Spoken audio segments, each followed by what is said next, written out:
There are really two ways you can set about creating a character, it seems to me.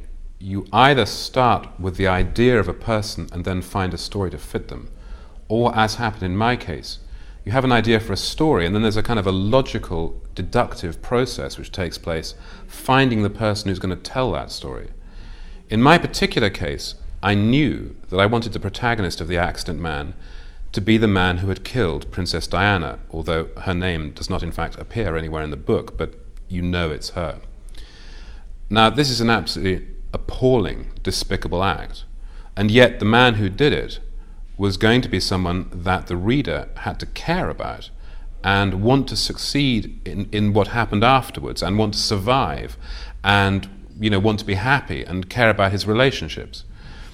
So the issue with Carver was to create someone who, in a very short space of time between the beginning of the book and the moment where he does this appalling thing, you have come to like or respect or understand, so that when the assassination happens, you are shocked, not just at the accident itself, but at the fact that Carver has been set up to create it.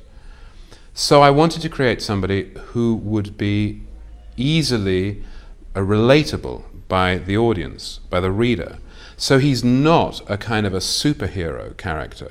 He has a number of specific technical abilities, but that's his job. I mean, like anybody who does a job acquires technical abilities, and in his case, they're very dangerous, deadly ones. But he has problems with his work. He has problems with his boss.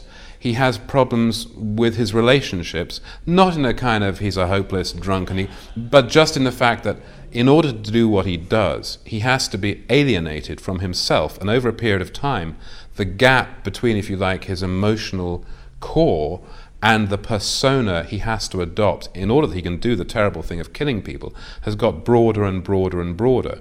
And really what happens over the course of the book is that as a result of the cathartic effect, in a funny sort of way, of the appalling act that he commits in the Alma Tunnel, those two sides actually become closer and closer together. And I think what happens during the book is that the human being inside him emerges from the cocoon of the assassin. And that, I think, is the interesting part of Samuel Carver, the human being.